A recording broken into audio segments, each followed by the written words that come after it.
the principal that we have at Butler now, Marty Wall, he came up with an idea. He wanted a flag because it's Memorial Field. And he wanted a flag so that it wasn't going to spread the whole length of the field because that was a monumental project, but he got a very large flag, and different groups will bring the flag out on the field. After the teams come out, they will go out on the field. Last week it was the Interact Club, which is a service organization, and they wanted to highlight their activities and the services that they do, so they came out and they walk out and they unfurl the flag out on the field, and people get up and stand at attention. And then we play the national anthem. And it really has a very, very nice touch on a field that is called Memorial Field after those who lost their lives in World War II. And you can even go over by the new rec center. To me, it's still the field house. And the monument at the top of the stairs with the names of the people from World War II. There was a flagpole there. In fact, when I was in high school, there was a flagpole there, and they used to take us up by those steps and take our pictures, different groups of kids for the yearbook, and there was always that flagpole with the American flag behind it. And years later, when they put the new field in, the flagpole wasn't there. And it was taken and it was put over by the field house. And there's a plaque on it. And Kay Reichwein, who graduated from Butler in 1946, was president of her class, just passed away this past year, was a secretary in the guidance office and worked with me for years. I talked to her, and one of the first things she said to me when the field, she said, "They're not going to do anything with that monument, are they?" I said, "No, they're not." I said, "That's going to stay there. That's Memorial Field." And she said, "Well, what about the flagpole?" I said, "It's been moved, Kay. It's over by the field house."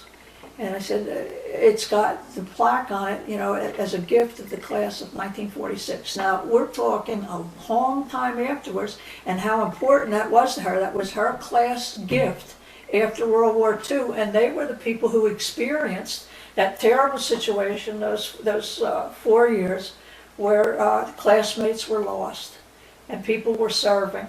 And a lot of sacrifices had to be made, and it was very important to them that flagpole and that plaque still be there and commemorating the people who did serve during the war. So Memorial Field alone, just the fact that it's called Memorial Field, and it will always be called Memorial Field for those people, it's a tradition that will never change, and it's a tradition that really represents Butler and what it stands for.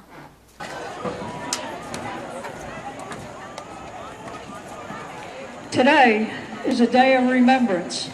It was 14 years ago that a series of 4 suicide attacks led by 19 terrorists crashed planes into the World Trade Center towers, the Pentagon in Washington, D.C., and a plane headed for the Capitol building crashed in Shanksville, Pennsylvania, as its heroic passengers attempted to take control of the jet from the hijackers. Nearly 3,000 people from 80 countries died in that attack.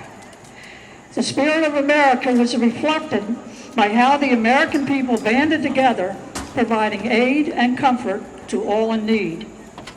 The legacy of 9/11 must live on forever in the hearts and minds of all Americans and in people everywhere who believe in liberty and freedom for all. We would now ask you to observe a moment of silence for those who lost their lives and for the first responders who made the ultimate sacrifice.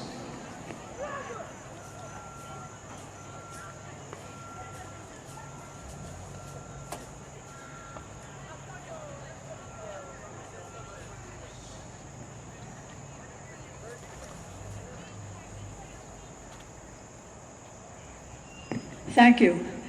Would you please remain standing as the Butler High School Band plays our national anthem.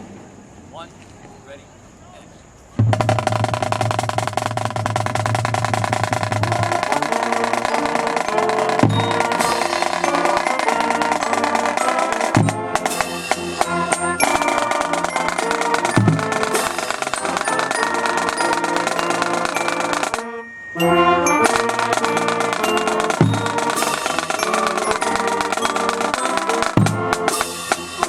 Thank you.